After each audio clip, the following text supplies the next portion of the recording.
بسم اللہ الرحمن الرحیم۔ ساتھیوں، ایک گاؤں میں ایک بڑھیا رہتی تھی۔ اس کا ایک کام چور بیٹا تھا۔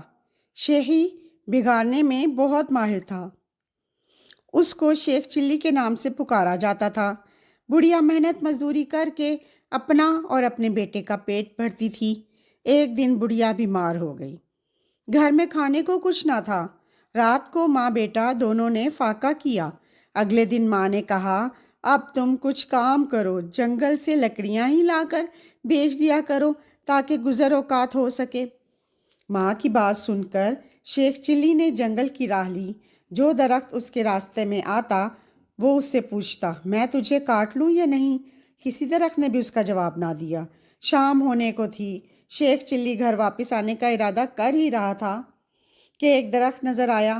اس نے پاس جا کر پوچھا، میں تجھے کاٹ لوں؟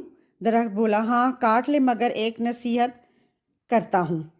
میری لکڑی سے پلنگ بنانا اور بادشاہ کے دربار میں لے جانا۔ اگر بادشاہ اس کی قیمت پوچھے تو کہنا پہلے ایک دو راتیں اس پر سوئے، پھر اگر مناسب سمجھے تو خریدے۔ شیخ چلی نے درخت کی ہدایت کے مطابق اس سے لکڑیاں کاٹ کر پلنگ تیار کیا اور بادشاہ کے دربار میں پہنچا۔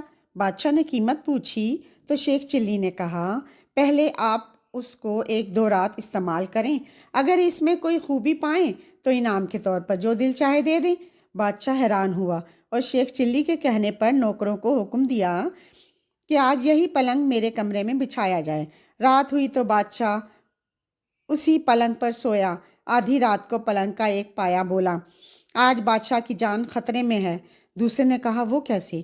تیسرا بولا، بادشاہ کے جوتے میں کالا سانپ تھا۔ چوتھے نے کہا، بادشاہ کو چاہیے کہ صبح جوتے کو اچھی طرح جھاڑ کر پہنے۔ صبح بادشاہ نے اسی طرح کیا۔ جوتے جھاڑے، گرد اٹھی، اس میں سے ایک سانپ نکل کر بھاگا۔ دوسری رات جب بادشاہ سویا تو پھر پایوں نے باتیں شروع کر دیں۔ ایک بولا کہ تم پلنگ کو سنبھالے رکھو، میں کچھ خبریں جمع کر لوں۔ تینوں پایوں نے پلنگ کو تھامے رکھا۔ جب چوتھا واپس آیا تو اس نے خبر سنائی کہ بادشاہ کا وزیر سازش کر کے بادشاہ کو ختم کرنے کے بارے میں سوچ رہا ہے۔ پھر دوسرا بولا اور خبر لایا کہ بادشاہ کی ایک کنیز وزیر سے مل کر بادشاہ کو زہر دینا چاہتی ہے۔ تیسرے پائے نے تجویز پیش کی کہ بادشاہ کو چاہیے کہ وزیر کو قید میں ڈال دے۔ چوتھا پایا گیا اور یہ خبر لایا کہ بادشاہ کو جو دودھ صبح پینے کو دیا جائے گا اس میں زہر ہوگا۔